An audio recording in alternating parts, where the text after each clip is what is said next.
Welcome to the Mythicist Milwaukee Tuesday, every other Tuesday, secular. Wow, okay. The mind is in the gutter, at a minimum on the curb, if not in the gutter.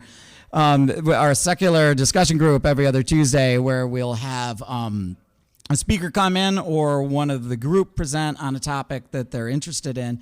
Bill Zingrone did an excellent talk for us before on the nature of human consciousness, how we're alike with dogs, but how we're dissimilar and how we have something else in common with chimps that we don't have in dogs. It was fascinating. It was really, really good. I put it up as an example of a good discussion group. We've got him here again. Very smart guy. Scientist, has done marketing for medical devices. He's also got a PhD. He's an anthropologist, does a whole host of things.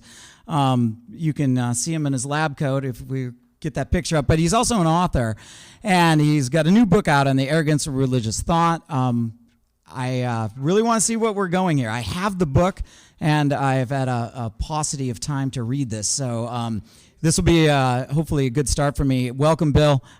Looking forward to it.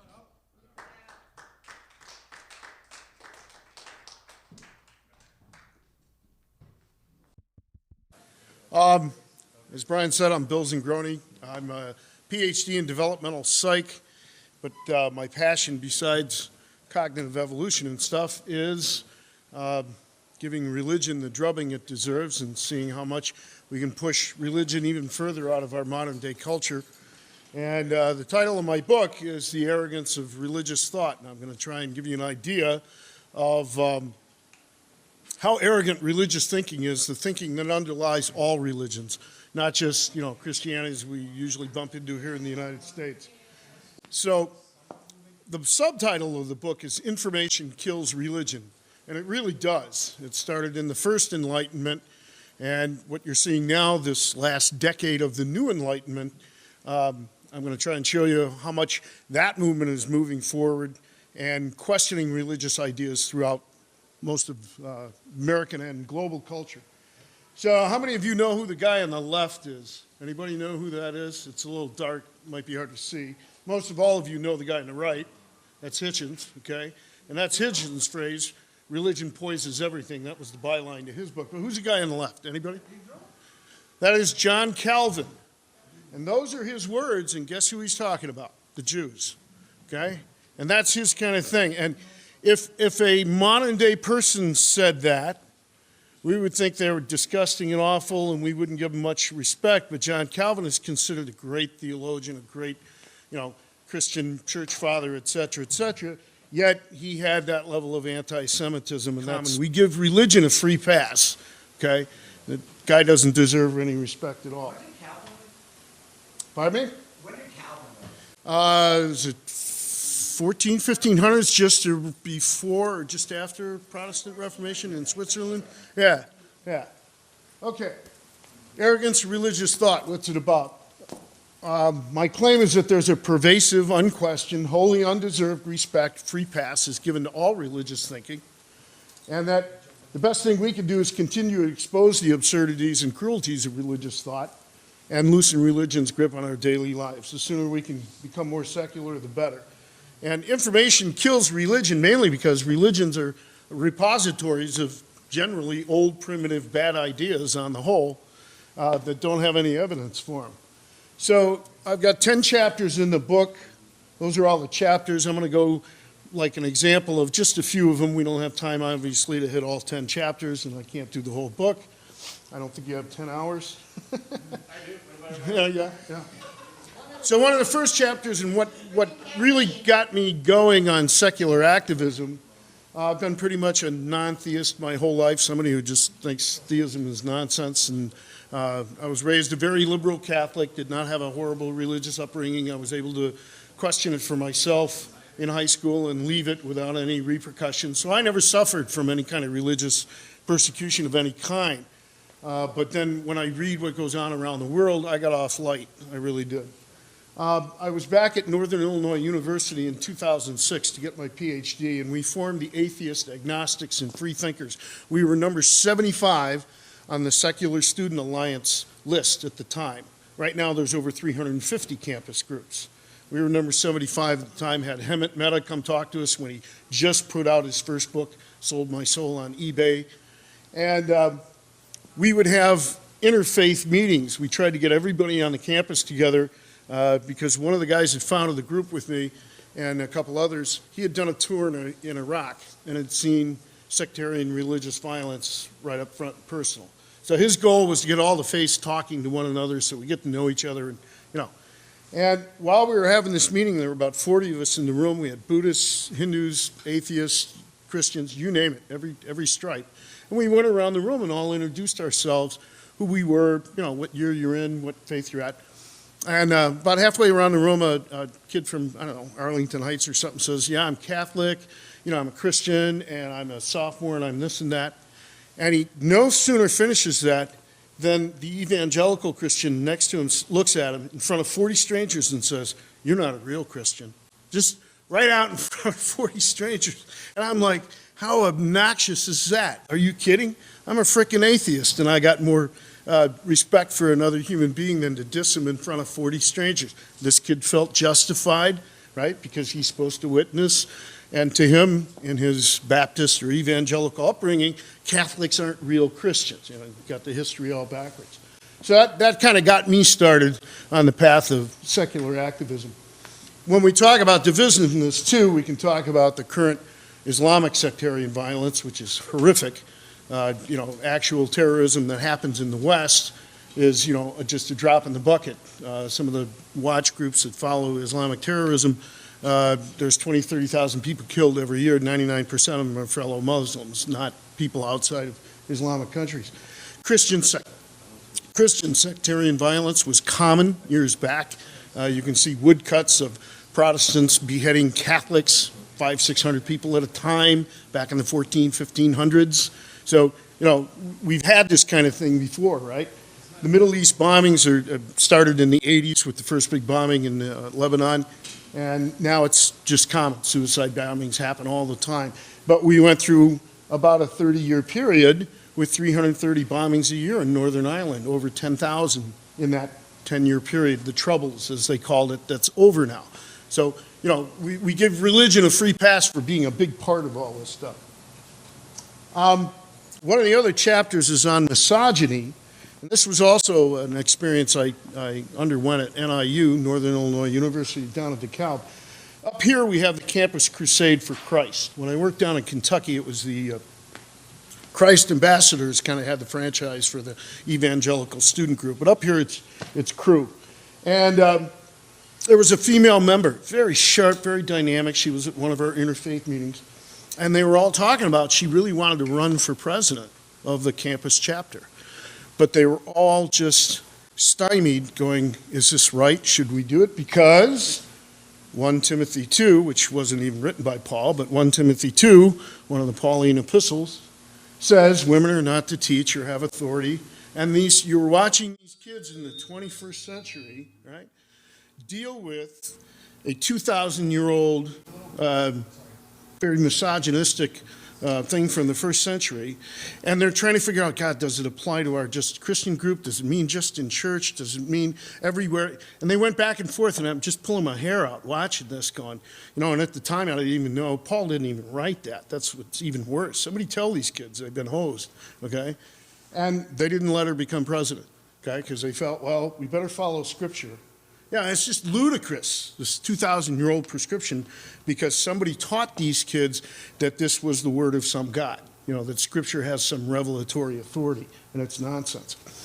Here's another example of divisiveness, misogyny, etc.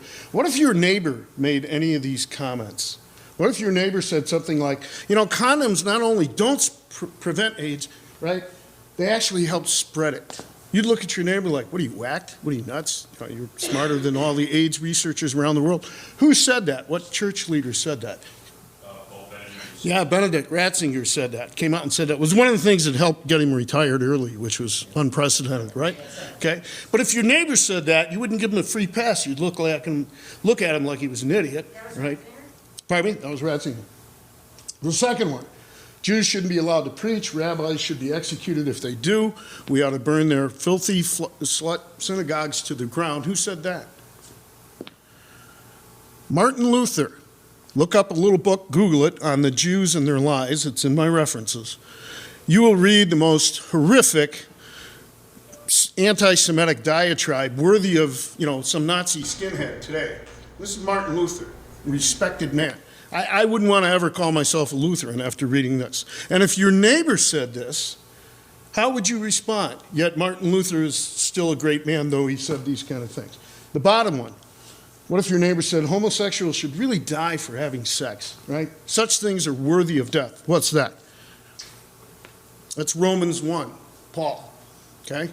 Where he says, a whole list of sins, including homosexual behavior, deserves death, okay? Now, if your neighbor said that, you'd be appalled. But no, this is a great man, a church father, somebody we revere. Nonsense. It's arrogant as hell. And it needs to be exposed as that. Moralizing. There's a whole chapter on moralizing. This is from Steven Pinker's Better Angels of Our Nature.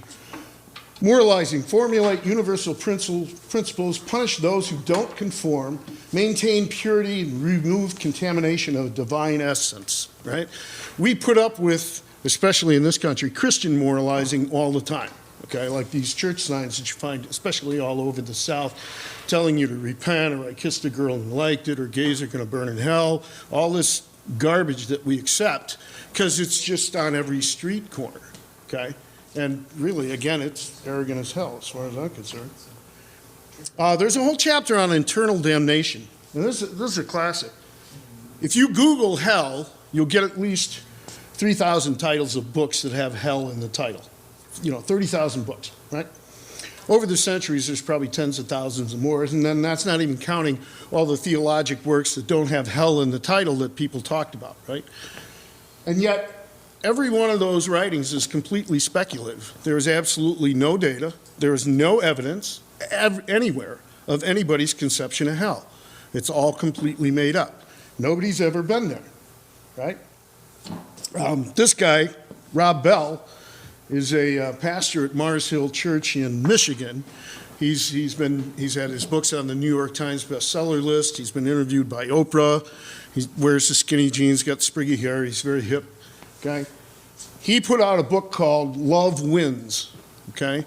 And his thesis was, gee, maybe God is such a nice guy, nobody really burns in hell. Well, that theological stance is called universalism, that everybody gets into heaven because God really wouldn't burn everybody in hell. The evangelicals really went after him for this, okay? And this is one time, and it's rare when I ever agree with an evangelical on anything, right?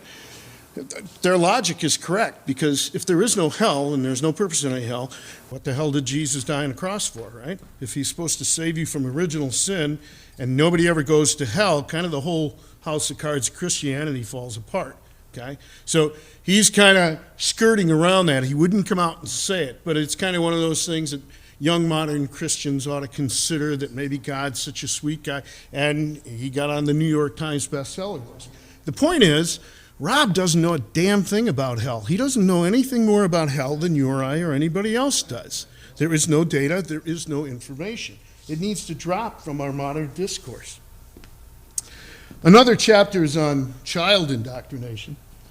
There's an excellent quote out there. If anybody knows who did this quote, I'm still looking for the source, and it says, religions would collapse under the weight of their own absurdity without child indoctrination.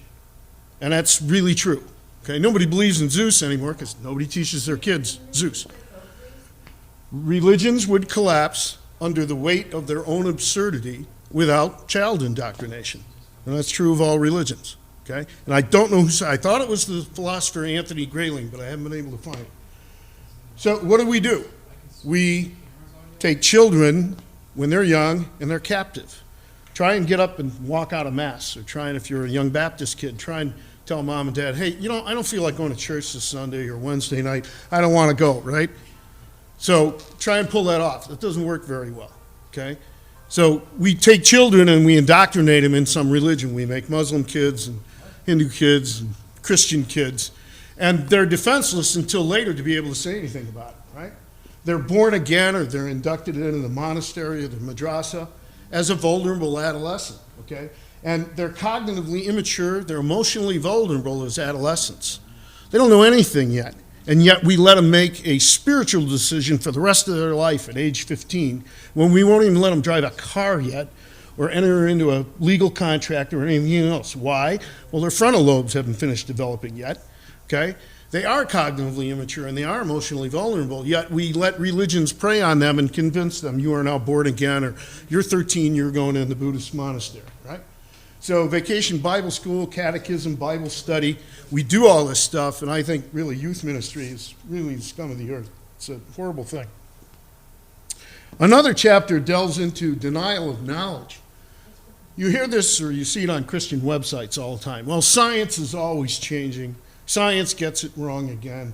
Science can't answer the ultimate questions.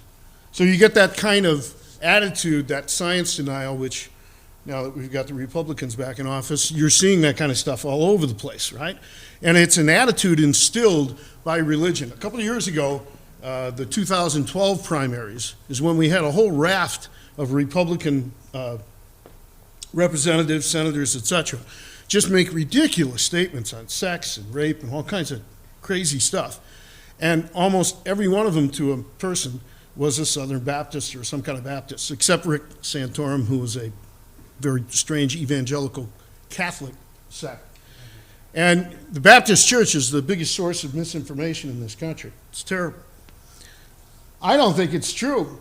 The attitude towards science should be 99.99% of what we've discovered thus far isn't going anywhere, okay? We're always on the brink of the known, and what we're arguing about on the fringe, yeah, we don't know yet. And you have a lot of competing hypotheses, and that's how science moves forward.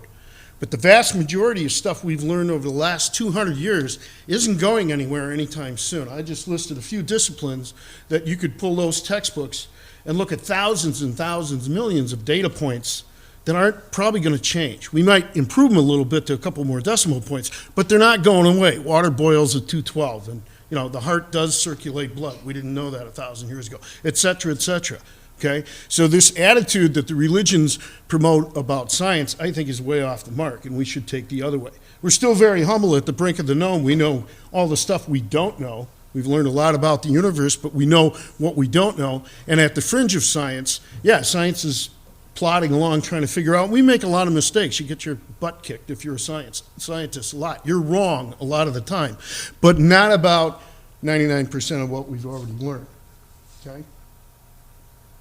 Science is universal. This is a great quote from Sam Harris. We all generate electricity the same way, okay? Nobody around the world can pull anything off except the way the science works for everybody in the species, right? We don't have any chemists that go, well, we don't believe in electrons, and the heck with quantum, the heck with Linus Pauling and organic chemistry, that can't possibly work. We believe in something else. It doesn't work that way, okay? Nobody reinterprets chemical scripture differently or writes the equations differently. They have to use what's there, what works. So Harris has pointed out there's no Muslim chemistry, Jewish biology, Hindu psychology. You get the idea. All science works for everybody across all disciplines on the planet. I use the byline of the book, Information Kills Religion, because like I said, religions are mainly repositories of old, primitive, bad ideas. Just read the first 17 verses of Genesis, and you get a borrowed myth, borrowed from the Babylonians, okay, and it shows a geocentric universe. The stars, moon, and sun are stuck in a firmament. It's completely wrong. It wasn't bad for 2,000 years ago. It was a reasonable explanation of why the sky is blue and the oceans are not bad. But to teach it today as this is God's word and this is truth, right? You've got 40% of America believes in creationism and not evolution. Why? Because they're taught that book is true. And there's some people that still, buy that thing, and it's completely wrong. So we're attacking that. What's interesting is just in the last 10 to 12 years, this new enlightenment movement has just taken off, okay? And we're all part of it. All these meetup groups didn't exist 10 years ago, okay? And neither did most of the guys out talking about religion. In the 60s, I had Lenny Bruce. That was about it. doing Religions Incorporated and stuff. In the 80s, we had Carlin doing his banging on religion, but that was about it. Now, you've got a whole list of comedians, and I'm not even listening to podcasters and all the other people. The discussion of religion is everywhere. It's in magazines, it's on the net. When I first formed that group at Northern, the Atheists, Agnostics, Freethinkers, that was 2006. Dawkins' God Delusion just came out. Sam Harris's book had been out about a year, okay? When we all met, we didn't know each other. And we all agreed to meet in the library. There were some flyers we signed up for, right? So a bunch of strangers meet. We all come in very timidly going, are you here for the meeting? Nobody would use the A word out loud, okay? And within a few years, atheists became mainstream. It's everywhere. So now nobody worries about calling themselves an atheist or something. Yeah, we still can't get elected to office, but we might change that real soon, okay? But just 10 years ago, you were afraid to say it in public, okay? So things have changed quite a bit. Here's all the books that came out. August Brunsman from the Secular Student Alliance termed this the New Enlightenment. And it really started with Sam Harris's End of Faith in 2004. Dawkins and Hitchens both came out, I think, in 2006. Dan Barkler republished his original book, and they renamed it Godless. His has been a big one. Victor Stenger came out soon after that. And then all the atheist literature that's come out since then. Okay? Again, when I was a kid, none of this stuff existed. This is phenomenal what's going on right now. Okay? All the people that are out there speaking out, and I just threw a few of them up there, the original four, Dawkins, Hitchens, Harris, and Dan Dennett, Krauss, deGrasse Tyson, Bill Nye, and you've got a kind of the middle layer of Seth Andrews, Dillahunty, Aaron Ra, and I'm leaving people out. I can't get them all in there, but again, who in the hell heard of Seth Andrews 4 or 5 years ago? Or Aaron Ra, or et cetera. This movement is really getting big, and it's working. The more we keep pushing, the more we can make the larger culture less and less buffaloed by religion. And you've got some real courageous people on the bottom here. Ann Hersey Ali and Maryam Namazi. I could put up a whole list of ex-Muslims. Hemant Mehta. And I've got Richard Carrier in there because of all the information he's put out. And I included Bart Ehrman only because he's not really considered one of the new atheists, but Bart's had like 4 New York Times bestseller lists. He has had more information out to the general public about what the Bible is really all about, especially the New Testament, okay? Again, that didn't exist. Only scholars knew that stuff, that, for example, 13 of Paul's epistles, 6 are his, the other 7 are forged, right? Nobody heard that stuff, but Bart Ehrman made that kind of information mainstream. So I include him as part of this. What's fun is when I'm with these groups, most of us know who these people are. We've read their books. We've seen their podcasts and videos, right? I teach college, and I teach 6 to 7 courses each semester. And I'll have 30 kids per course, so I've got maybe 200 kids to poll. And they're 18 to 22 on average, right? And I'll ask them, how many of you have heard of Richard Dawkins? Out of 200, I get maybe 1 or 2 hands. Most people have never heard Richard Dawkins, Sam Harris, Christopher Hitchens. They don't know who in the hell they are, right? And yet, we're showing that age group is like 36% not religiously affiliated now. They still may be spiritual. They still may, have agnostic thoughts, atheist thoughts. Only about 5-6% of them identify as atheists. But they've left religion behind, yet it's not because they read Dawkins, Hitchens, and Harris like all the rest of us have, right? So I got 1 to 2 out of 200. And at first I thought, Jesus, nobody's, read this stuff. But then do the numbers, okay? Dawkins has sold about 3 million copies of God Delusion worldwide. Let's say 2 million of them were in the U.S. We've got 320 million people in the U.S. Let's say 200 million of those are 15 and older that could possibly read the God Delusion, right? Well, 2 million out of 200 million, it's 1 out of 100. So I really should only expect, if I interview 200 kids, that 1 or 2 of them have read Richard Dawkins, right? So it fits, okay? So what's going on then, right, is one piece is that what we're doing and what's getting out there and this constant attack on religion that's been going on is making the larger culture less religious. And they're all growing up less religious. I asked my 2 kids, my 2 younger kids are 21 and 19. And I asked them, I said, okay, what is it about your generation? Because they're not reading the books and they're not going to my meetings. But most of your friends are not terribly religious, right? And 40% of my students aren't, but it's a student population. And 36% of the national polls, 18 to 30, whatever, are, not religious. What's going on? First thing my daughter says, well, Jesus is just like Santa Claus. Just boom. That was the first thing she said. My 19-year-old son said, the internet.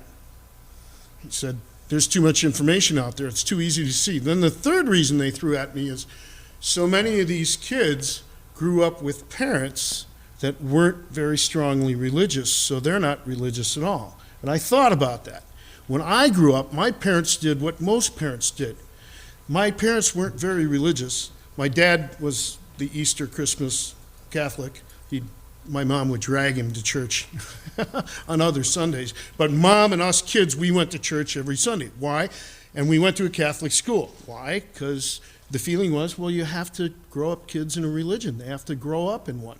So even though my parents weren't very religious, they had that cultural feeling that, well, you just got to have religion. It's a given, an unquestioned given, okay?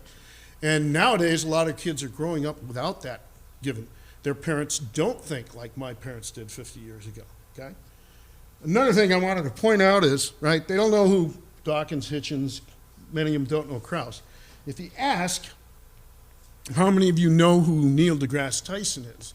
You get about a third to half of the hands go up. He's known, okay? And he's speaking more and more secular and scientific and against religious and theistic ideas. Then you ask him, how many of you know who Bill Nye is? Almost every hand goes up. The level of Bill Nye's celebrity is huge. It's phenomenal. And I watched him speak before a group of students when I was in Kentucky the night before he debated Ken Ham. And he was like a frickin' rock star. It was unbelievable. And I'd never seen the Science Guy series. I knew it was this goofy-looking guy with a bow tie. He's kind of a nerd. That's all I knew about it. Okay? And he comes up with his homespun humor, and it's not an act. That's him. And he was excellent. God, they ate him up. And he is well known. So him coming out on Netflix with his new science series, and he makes the joke, I'm going to, let's change the world. He can affect a lot. His celebrity is huge. Really huge. So again, none of this existed just 10 years ago. Okay. One of my chapters says, End Religion Now. And the second book I'm working on now says, End Religion Now, the Promise of the New Enlightenment. That's the follow-up to this book. And whenever I say this, somebody says, oh, you can't get rid of religion. It's an integral part of culture. It's built into human nature. It's an unchangeable need of man's. We will never get rid of religion. My answer, when I'm in a good mood, is not so. I changed the slide to this because I think it's more appropriate. And dare to think it. The improbable happens all the time, okay? Who in 1960s predicted a black president, right? I grew up when I was in grade school, segregation was still big. Martin Luther King was just trying to do his sit-ins to just be able to eat at a lunch counter, right? I've got 5 black grandkids. I cannot imagine them growing up in that world today, that they couldn't walk into Subway and somebody would refuse to serve them or something. Just insane. But that's the world I grew up in the early 60s. If you had walked into one of the civil rights marchers in 63, all beat up in an Alabama jail, everybody outside would love to lynch them, right? And you leaned over to him and said, don't worry, keep it up. You're doing the right thing. In 45 years, a black man will be president. They would have said, what are you, out of your mind? What are you smoking? What are you, nuts? It happened 45 years later, okay? The improbable happens all the time. If you would have walked up to a French resistance fighter in 1943 after almost 2 years of Nazi occupation, nothing could look worse. D-Day was barely in the planning stages. And if you'd walked up to them and said, don't worry, in less than a year, the Allies will invade, and 6 to 9 months after that, Hitler will shoot himself in his bunker. It'll be all over. They would have said, are you kidding? What, again, what are you smoking? It happened, okay? So dare to think it, question it, and say, yeah, what if we could get rid of religion? And I really have to give Lawrence Krauss credit for this one. He brought it up in a speech, I think, at the American Humanist meeting, where he said, look what happened with gay marriage. With younger kids, it's a done deal. It's over. If you had walked up to one of the early gay rights folks in the mid-'80s and said, don't worry, in 30 years, gay marriage will be a done deal. It'll blow through 35 states, and then the Supreme Court will pass it. It'll be a done deal in less than a generation. They would have said, what are you, nuts? You're crazy. But it happened, okay? We live in a totally different world than the 1950s. In the 1950s, when I was born, okay, evangelical Christianity was the law. Stores were not open on Sunday. You couldn't buy liquor in many places. Still can't in a few dry counties. You could get arrested for reading porn. Police would raid bookstores for Peyton Place, the Valley of the Dolls. Forget this, I don't have my phone. Forget the 24/7 internet porn that we all have, okay? No way, okay? We live in a totally different world. They lost.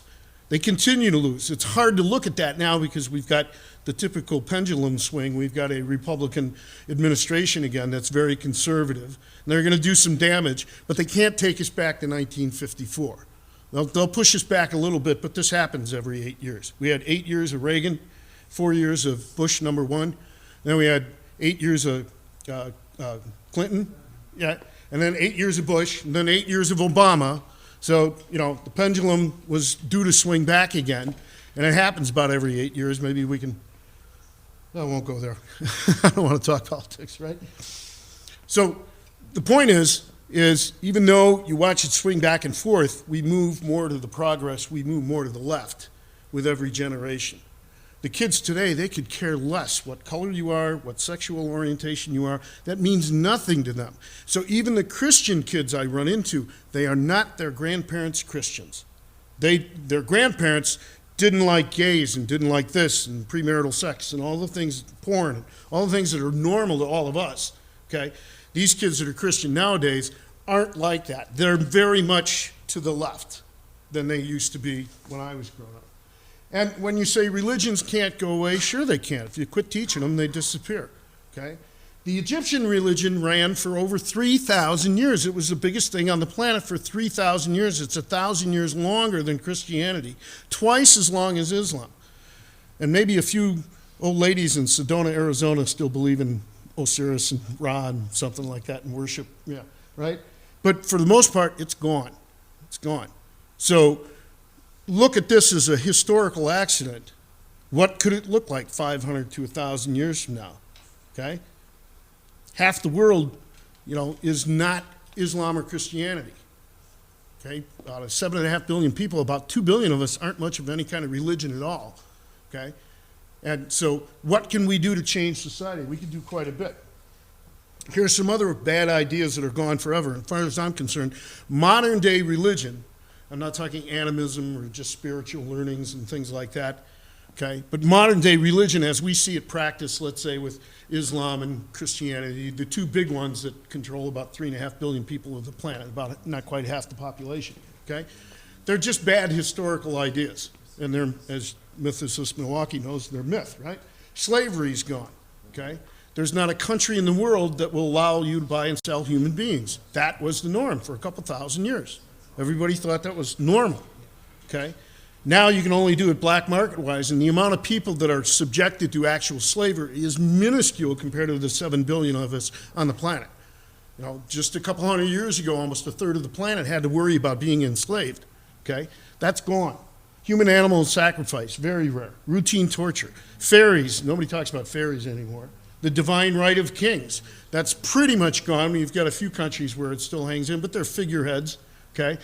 Most of the world in the last 50 years has gone toward some kind of democracy, okay? Eye for an eye, divination. All these things that were normal parts of human nature for a couple thousand years, they're gone. We outgrew them. We can outgrow religion. I have a shirt, but I didn't wear it tonight, that says "Unbelieving Scum." I'm proud of it. What unites us all, right? And that is reason and tolerance, okay? Human inquiry, knowledge, data, and theory instead of old myths that have no evidence behind them. And then human empathy, concern for total strangers, okay? When I did the talk a couple weeks ago on human uniqueness, one of the things I talked about is, yes, we're capable of genocides and wars and all kinds of crazy things, okay? We're capable of some pretty ugly stuff. But we overlook all the good stuff we do all the time. Okay? We give money away to total strangers on the other side of the planet, routinely, in the billions. And I'm not even talking governments, okay? And Bill Gates and his friends are trying to get rid of malaria and get rid of other diseases that are still large killers. Who are they saving? Not their family, not their kin, not people in their own nation. People on the other side of the world that aren't even born yet. We give away millions, billions, like I said, when there's a tsunami in the, where was it? Thailand, sorry, and Japan, okay? Or an earthquake in Haiti or Italy or something. People that are total strangers. They're not in our village, they're not in our clan, they're not in our family, they're not even in our nation. And yet we're capable of that level of human empathy, okay? We should emphasize that instead of the things that religions emphasize, that we're depraved, we have original sin, we have black souls, we need a religion to save us and all that stuff. That was fine for 2,000 years ago, but it isn't realistic now, okay? This is the banner from my website. I had a guy make me this back in Kentucky. I moved the Bible and the Quran into the middle of the myth shelf along with the Egyptian Book of the Dead and Gilgamesh, Greek mythology, Roman mythology, and they're relabeled Hebrew and Arabic mythology, because that's all they are, okay? They get an undeserved respect only because we brainwash kids that these are some revealed piece from some god. They're not. They're cultural myths. They're just the ones that happen to get spread to half the world by conquest and not much else. No other reason, okay? So, information kills religion. I found this photo, God, years ago, and I thought it was just fantastic because it really does. Edward O. Wilson has a great comment that religions go down because of the spruce of their mythologies, and it's our modern knowledge that does this, okay? So, like I said, you want to keep the perspective. It's a totally different world than the 50s, even though we're going to go backwards a little bit with the current administration, okay? But look what's happened even in the middle of all that. The rise of the nuns, weed legalization, internet porn, gay marriage, all these kind of things. Bill Nye's coming out with his new thing. All the stuff I showed you about the new enlightenment that wasn't here 10, 12 years ago. All these meetup groups, all the things we're doing, the meetings we're going to, okay? Here's another good example. Trump has said, you know, climate change is a Chinese hoax, right? And half his cabinet has denied climate in the past. Just a couple weeks ago, Rick Perry, when he was being interviewed, he had to say, well, yeah, climate change is happening, and yeah, humans might have something to do with it. They're losing the battle already because there's just too much information out there. Okay, we went through this with the tobacco lobby. Remember the tobacco lobby fought all the secondhand smoke and all that stuff coming out for how many years? That's gone. When I was a kid, everybody smoked. There were ashtrays in every boardroom. If you would have asked somebody to go outside and smoke, they would have punched you. Are you kidding? Yet that's the norm now in one generation, in my lifetime, okay? Conservatives eventually lose. Trump's Florida property, while he's denying climate change, his managers of the Mar-a-Lago estate are tripping over one another, dealing with the rising sea levels. It's creeping into the groundwater. There's streets that never flooded before that are flooding at both tides. They got a real mess. So even though he's up here saying, oh, no, it's a Chinese hoax, his managers down there, they live in the real world, and they're like spending his money to try and save the creeping sea levels and the warmer seas and all the things that are going on and the badder storms are going to have, right? So even Trump isn't going to be able to get away with it much longer, right? Who predicted apps? We all use apps nowadays, right? Who predicted a black president? Who predicted the fall of the Berlin Wall? Nobody. I don't remember reading any great things say, don't worry, in 10 years this will happen, okay? So we can think about keep chipping away at religion and keep making our society less religious. Then the kids growing up won't be as religious as the previous generation, okay? Because they're not all reading Dawkins and Hitchens and Harrison going to meetings like this like we do. Another piece of information kills religion is a great quote from Thomas Paine, right? Sometimes you do have to shock people.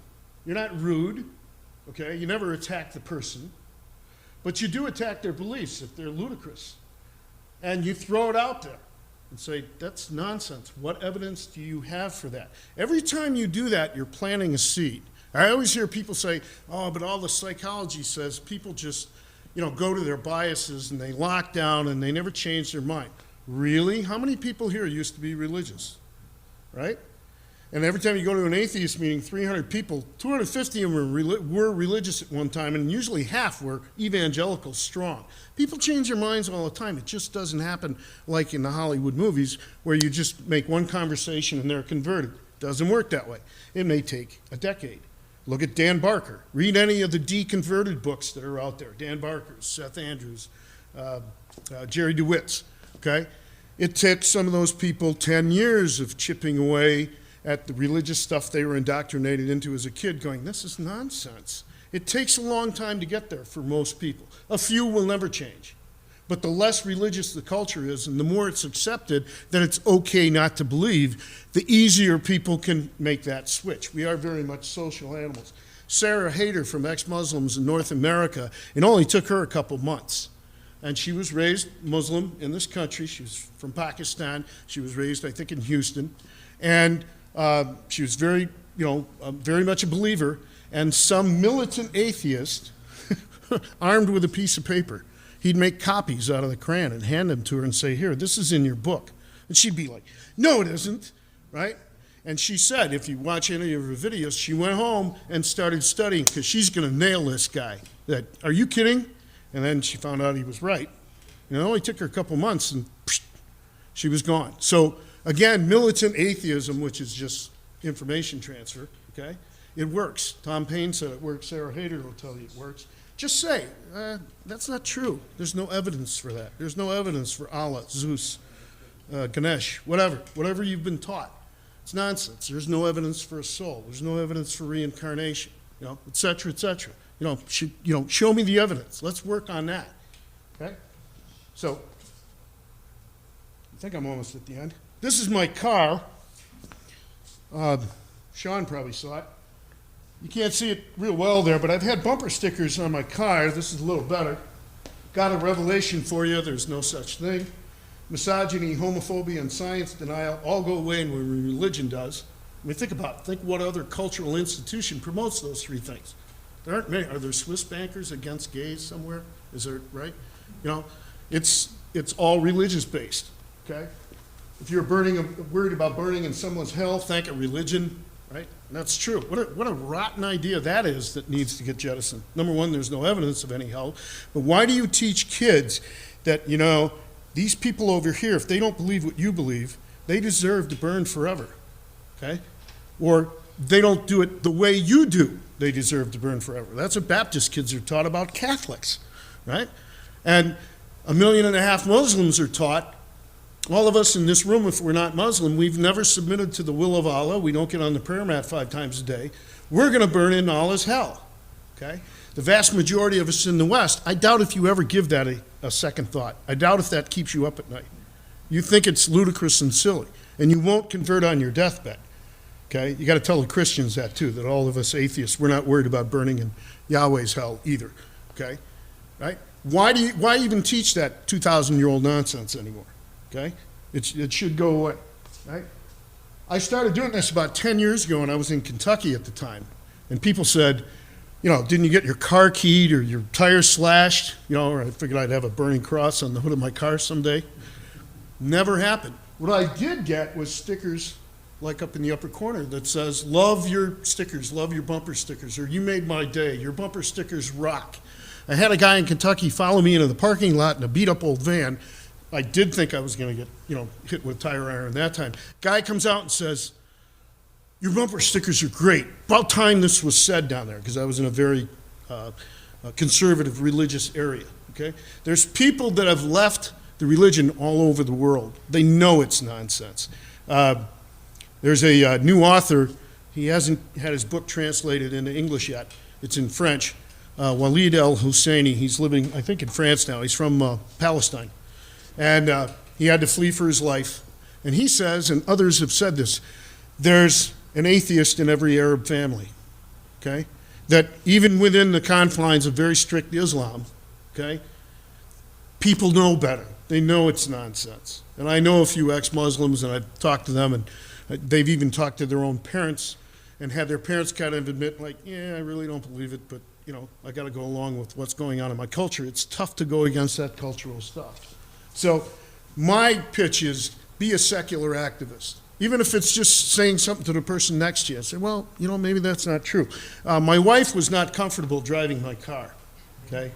She was like, and she had to take it one day to go get donuts or something.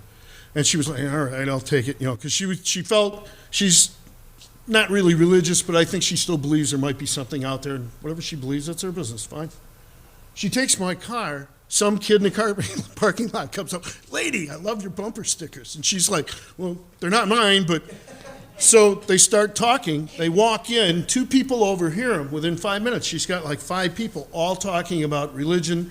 One of them was a strong Christian. One of them wasn't sure. One of them was pretty much gone like this kid. And she did this for like 10 minutes in the line of the donut shop. And she comes home and tells me about it. And I said, that's exactly what we do. I said, I know you're uncomfortable, but that's all we do. We don't tell Christians they're stupid or anything. We just get them thinking. That's all. Question their beliefs. It works. So, come out wherever you are. That's Glinda from Wizard of Oz. Be a secular activist at whatever level you can handle. Join Mythicist Milwaukee. Join your local meetup. Join the Secular Coalition. Now we have a Free Thought Equality Fund PAC. We actually have a PAC that supports non-religious candidates for office all over the United States. I believe there's a second one, too. Okay, so all that stuff about you can't get an atheist in office, let's change that the next 10 years, okay? And make it mainstream, and then it'll flip, and nobody will care any more than the young kids care what sexual orientation you are. So my whole pitch in the book, and with the second book and my talk here, is let's accelerate this new enlightenment. It works. Be strident, which means loud to the point you can't be ignored. You don't have to be nasty, you don't have to be whatever, but put it out there. Keep throwing the information out there. Because these guys, the Pope, the Ayatollah, the Dalai Lama, that's Sai Baba, one of the Hindu gurus, right? They don't know anything more about how the world works than you do. Everything they tell you is nonsense. North Korean or Lenin there, they are atheists. They should be there too. Bullshit. Atheist people. Yeah. Why not? Yeah, we'll talk about it after I'm done. Love to talk about it, right? So, my whole pitch is turn up the volume. Arrogance of Religious Thought. Been doing really well. The last 6-7 years, it's been all deconversion story books. There really hasn't been an attack on religion since God Delusion and God is Not Great and Sam Harris's first book, Letter to a Christian Nation. So that was my impetus for writing the book, and now that Trump's in office, now more than ever, okay, where he's pushing the whole evangelical agenda on us, okay, that this is where we should go with it. Let's turn up the volume. So that's the whole talk, and thank you very much. That's my references. Thanks once again for Mythicist Milwaukee for having me. No, how much is your book? $18 with tax. Tax. Put a signature too, right? Yeah, I will sign it. Why is the question? When we say religion, and we give examples of religious hierarchy, Yes. a person comes and says, I killed in self-defense. We ask that person to prove. Person kills 1,000 people, Okay. says he is doing it in the name of religion, and we accept and we blame the religion. Correct. So if Ayatollah or Pope, what they say, Yeah. we say, okay, this is in Islam or this is in Christianity. Okay. But what did Stalin did? Yes. What North Korea is being done? Absolutely. They were not religious people. True. They did it in the name of communism. Do we blame There's- Marx then for that? No, Why not? because they killed atheists just as much as they killed Because believers. religious people kill the religious, the Okay. religious Why people. do they kill other atheists? Why did the Because they had a political Okay, ideology. okay. They replaced the religious ideology with a political one. So the religion, so the information does not just kill religion. Information kills every. No, information That's a kills principle. religious myths. Information also kills political ideologies. And- Why does nobody buy into Stalin and Mao anymore? Right? You're not Right. allowing me to finish. You're not allowing me to finish. Okay, go ahead. We accuse that, okay, for religious people fight and we say, okay, religion is responsible. Right.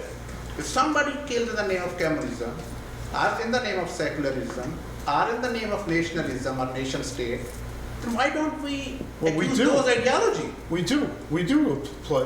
What do you think Yeah, Hitler what do you killed? think that- Hitler killed for Nazi ideology. It was No, ludicrous. nation- Mao killed if you didn't go along with his version of communism. During last 200-300 years, Right. most of the people have been killed in the name of statehood. So should there be any state then? No, but there shouldn't be. You should attack those same political ideologies for being as ludicrous as religion. Yes, we do. This is Of arrogance course we of do. atheism. I would just say to that, in the atheist world, Mao, Stalin, they're not revered as atheist rulers or atheists. Now in the Christian world, in the Muslim world, the murderers are revered as saints and leaders and people we should look up to. I mean, Muhammad himself being a character that killed thousands of people, or at least allegedly. He's revered. In the atheist world, we're not saying Mao represents us in atheism. If anything, atheism is way more critical on people for judging others that aren't. My question is that if a religion, I think we confuse religion with religious hierarchy, and we say that whatever the science has done so far is because of atheism, and Netflix, this, that. Why? What it is people are confusing atheism with, or people are confusing religion and the Constitution. And they're trying to, Let us see, the societies which were not religious, was there less crime in religious societies? Yes.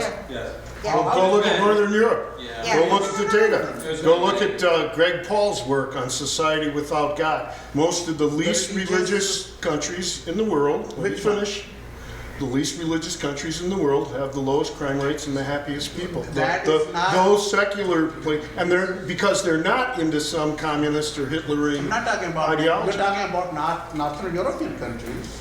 That is because of the education. I'm talking about the native societies which there were no religion. The one we're talking, let's say there was Egyptian religious, there's no more Egyptian religion. That was replaced by another. I think we are confusing two social phenomena. Religion is a social phenomena. We should not compare it with physics or chemistry. They are pure sciences. And we say, okay, if at the same time we say America as a religious society, but more of the innovation is coming from America and not from the Northern European countries. Why, if that is the case, why no communist country became with so much innovation? Well, per capita, it might be comparable. Innovation is different than research. Well, We're getting outdone by research the by Western science Europe. is more progressing in the societies which quote unquote we call religious.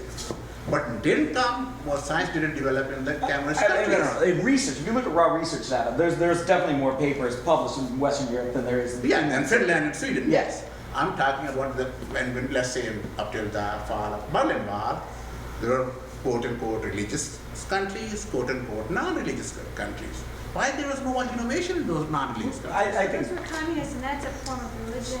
Well- in the way they were carried out in their. Then we say, well, we didn't say at that time that they were religion, but most of our left, I'm leftist. I'm not saying that, okay.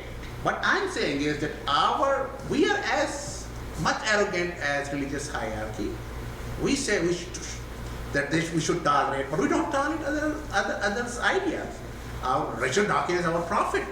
But I think that No, that's free no, thinking. no, that's completely But if you take, wrong. it's a good example. The Soviet That is Union and completely China is wrong. not religious, but they stymie free thinking. yeah. So, and to the extent that an ideology I stymies free agree thinking, with it's that, wrong. that's not religious. So the information kills not just religion, information kills any kind of autocracy. Social. You can't, Sure. yeah. And statehood, You like could- you a lot could of be- wars, you don't If I- invade another country. Yeah, if I'd written a in the name separate of book, it would have been Yeah, so religion you do kills it for ideology, some both What I'm political and saying religious. is, what Sure. my contention is that the bad people use the weapons, sometimes in the name of religion, sometimes in the name of statehood.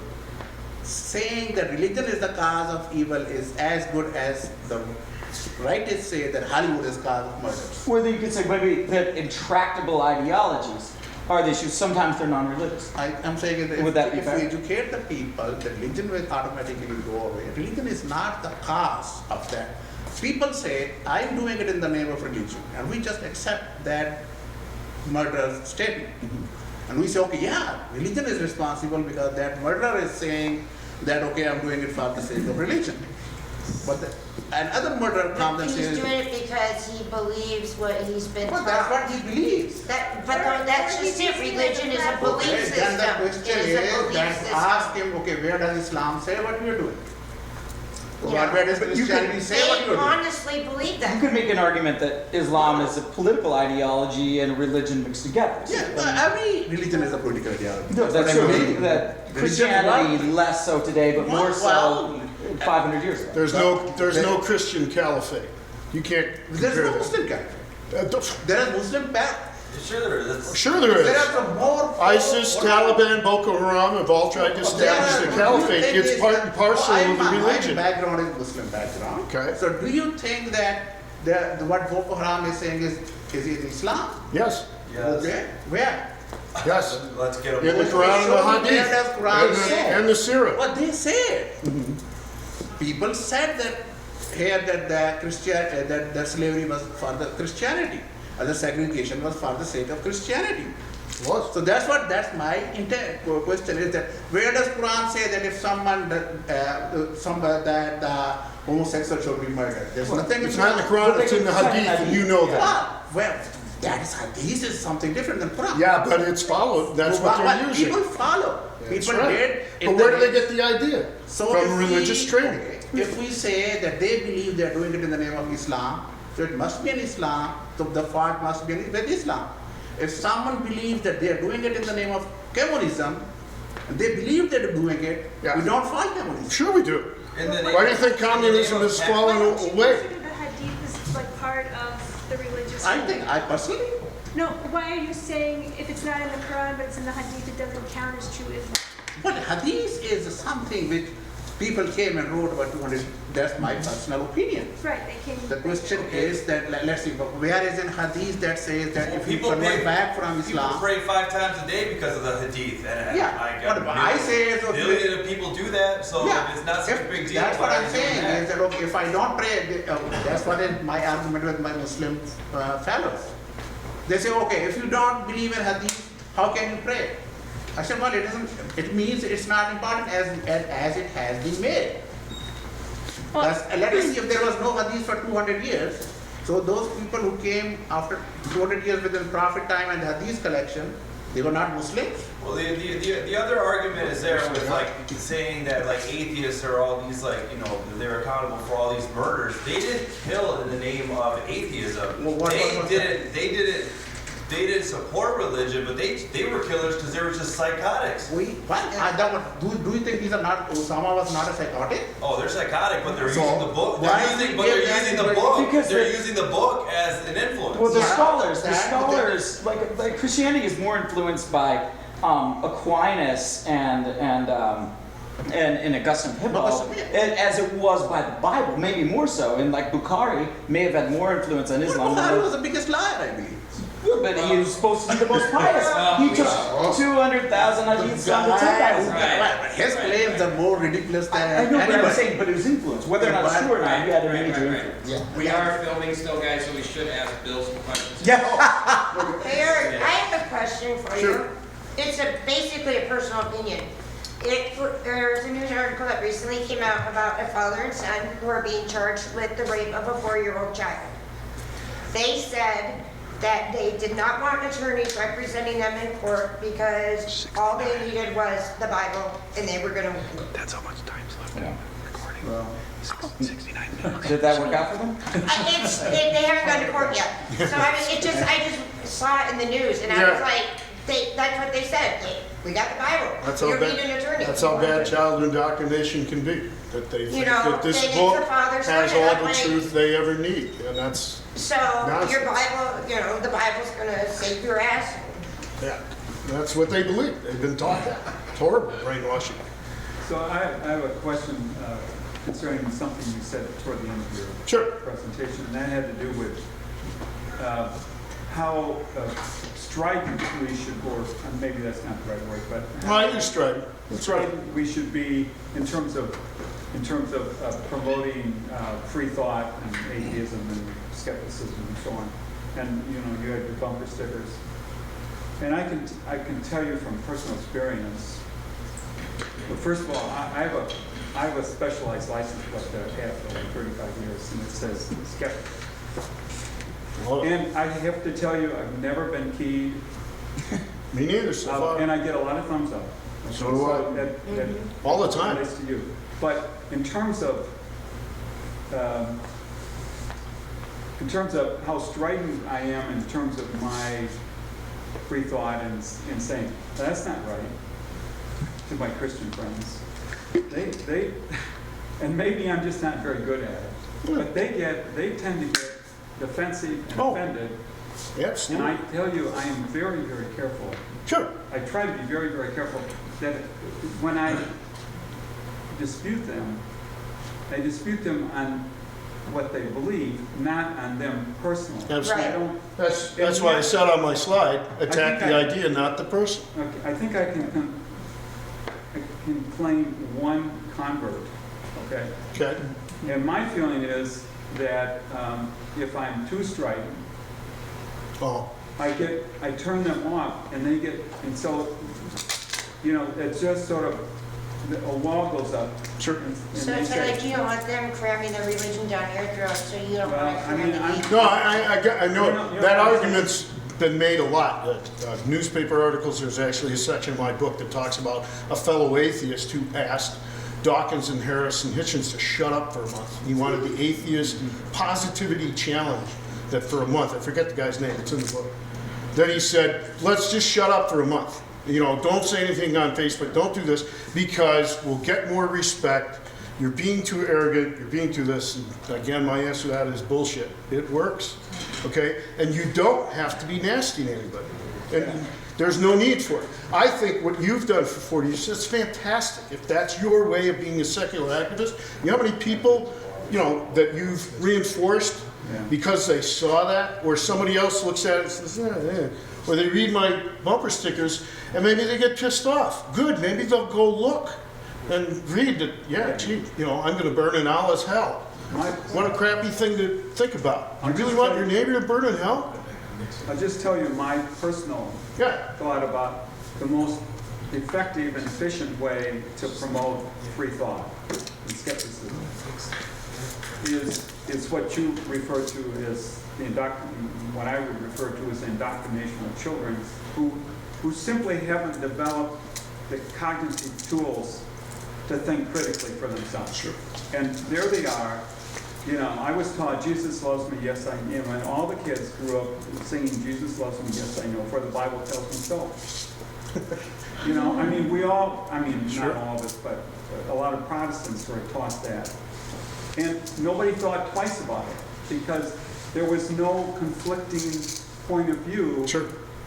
Okay, for me, I think the best thing to do, I raised my kids, no religious. None, yeah. None. And they're raising their kids with no religious belief. And to me, that's a more organic sort of, it may take longer, but to me, that's a more effective use of the tools we have than to try to attack, or not attack, but to try to persuade Challenge. Let's say. my fellow. Here's the thing, every senior time you adult. challenge, whether it's a bumper sticker or a discussion, whatever, right? You're planting a seed that person's got to deal with that. Gee, that's not what I was told in my church, right? And look at Sarah Hager. Would have been better if her militant atheist friend who handed her photocopies, what a militant, right? You didn't have a gun, he didn't have a knife, he had a piece of paper, right? If he had just said, no, I don't want to disturb or upset her beliefs. Those are her beliefs, I should respect those. No, actually the guy did her a favor and said, look, this is in your book. You ought to check it out. And it finally got her pissed off enough that I'm going to burn you, I'm going to bury you, I'm going to go study and nail your ass. And a month of study and she went, shit, you're right. Should he not have done that? I think he should. I think what's going on today, we've taken the gloves off. I think it's fantastic. We should question all this stuff. Why should some kid on the other side of the world get told that Buddha was born out of a slit in his mother's side? That's as ludicrous as any other Christian mythology, right? So why not say that to him? Say, well, have you ever really looked at this, or have you read the whole Bible? You might have a different view of it, right? I knew that was my. Back there, and then, Well, and then you haven't asked yet. You had one too. So. I just wanted to say, so I'm 20 years old. Thank you. I'm 20. Me too. I'm 20 years old, and then some. I was baptized Catholic, and Me too. I still enjoy the aesthetics of Christian liturgy. Sure. I mean, I think it's beautiful. We did midnight mass. It was awesome in Latin. Oh, it's beautiful. It's cool stuff. I listen to not Christian contemporary music, but all the Christian music and artwork that originated from the Renaissance period Sure. onwards, and even before that. I think it's absolutely beautiful. It is. Would it be possible for an agnostic to look at that as I am and still find beauty in that and still Sure. be able to? Dawkins is a classic example. He just thinks the King James Bible is fantastic literature. I don't have that respect for it. He grew up with it, loves it, and he's a 99.9% agnostic. If somebody showed him some evidence that a God existed, he'd say, geez, I'd have to believe it too. Right. Okay, and that's how most atheists are. There's very few atheists that will say, I know there isn't a God and I can prove it to you. You can't. can't. Okay? So he very much likes that literature and the part of his culture that had that religious upbringing. Well, I like ancient Egyptian art too, Yeah. but that doesn't have anything to do with Yahweh or Jesus. You know, it's just as beautiful. Right. Or you can do secular art and it's just as beautiful and has nothing to do with a God. And also, Right? one more thing. Sure. I just wanted to say that you've already made an impact on me. What you've said in this presentation has made me feel a bit more hopeful for the next 50 years or so. How you said, well, think of it this way. Okay. If you'd have looked back, if you'd have gone back in time to 1945 and said to a black person just coming home from the war, who fought in that war, well, don't worry, segregation is going to go away in 50 years from now, even earlier than that, and you'll be free finally. You'll be like, what are you, nuts? Yeah. Are you insane? You would have said that then? And sure enough, it actually happened. You have definitely made me feel hopeful in that regard for the next 50 years or so. I feel somewhat more confident now that in the year 2067, we'll say, atheism will become a bit more prominent, and not only that, but I think it'll be the majority. kindness in general. Not a religion. Well, we may not agree with it, we may not accept that. It's not a religion. Yeah. Everything in I'm religion sorry, is. just getting I have a whole distracted. chapter on that. You know, just being tolerant in general, even if you're religious or not, Sure. as my generation, you know, I'm proud to say could be, and somewhat is. Forgive me if I sound a little stupid. No. No, not at all. No, But very straightforward. I believe that about 50 years from now, especially since you've talked about this and it's reinforced it in me, that in addition to atheism growing in the next 50 years, tolerance of other people will grow as well. Hope so. And I'm really hopeful and I'm really confident in believing that. And thank you for reinforcing that. Well, that's what these groups are all about. I've been going to these for almost 10 years now, and you get that feeling that you're not alone and that things can change and are changing. And that is the perspective I try and show in the book, that, look, stranger stuff is happening. We didn't predict any of it. Look where this is going. We can put a real dent in religion. There's people all over the world that suffer horribly living religious lives, okay? Religions help too. Pardon me? Religions help too throughout the history. I think we just have condemnation in a way, because look at 2,000 years ago. These are biggest social revolutions. Moses, Jesus, Muhammad. Yeah. So I think we compare them. We just say, okay, you just said that, okay, we put the negative. Religion did throughout the history great things too. Now, if we put today's morals and 2,000 years ago, then we had to condemn Socrates and Aristotle, and not only that, they didn't give more rights to the women, they didn't even give more rights to the common people. So But no, we are- but I they were agree, but secular. We it's can- more, I think you're speaking about today, yeah, you I can't. think we confuse things apply with the that. religious part of those things with, so comparing sociological aspect with the physical science aspect. Wow. So I think we should give religion, when I say religion, I don't mean I'm against religious hierarchy, like Pope and the Communist Party, like their Politburo is similar to the Cardinals, you know. They're like, and that depends on any autocratic society. Yeah. Which country is worse than non-religious country of North Korea today? Oh, I don't know. Yeah, Guys, so question over here. We'll have time for open discussion after. Let's get a couple of questions. Phil, Yeah, and you, then I- you have, Yeah, and then you said. actually, it was similar in vein sort of what the young man behind me said.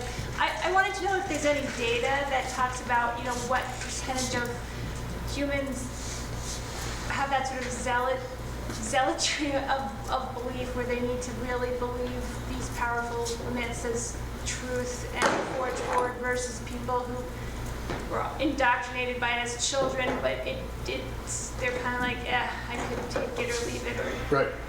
is there any it's sort data of a about that? There's some stuff, yeah, there's some personality types, like, for example, conservatism, people that like rules and don't like change, etc., tend toward conservative religious thinking if they're exposed to it, right?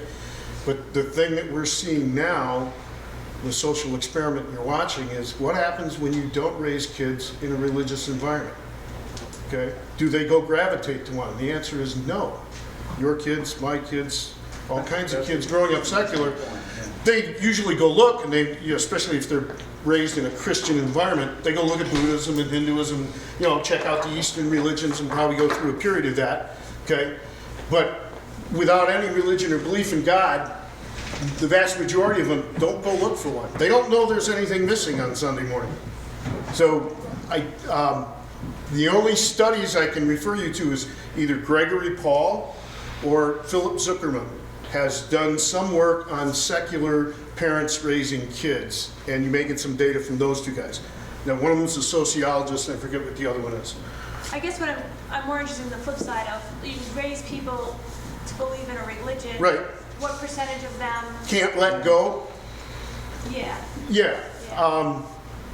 I don't know, there's a whole lot of non-believers in the atheist groups Well, now. I think it's interesting that people do let go, even though as children they've been told something. Oh, sure. You Look know, at like, Dan Barker's a classic example. He was a hardcore evangelical preacher. And he's still good. He can cite chapter and verse out of his head. Okay? And for 30 years, he was hardcore into it. And he couldn't be further on the other side of it. But Right? So somebody, if you'd met him when he was 28 years old, you would have said, there's no way this guy will ever change. Are you kidding? He's as hardcore as it gets. Oh, yeah? Right? So enough exposure, enough thought on their part. They do some research, and all of a sudden this stuff doesn't look so kosher because it's basically all myth. You had a question. You've been waiting a long time, sir. Yeah, it's a statement rather than a question. Okay. You know, when I was growing up, for example, misogynism, like, oh, women can't do this, women have to be restrained inside their homes, didn't come out of religion, but came out of culture. You know, that's how people lived. So to blame religion for this, you know, religion is an invention of people.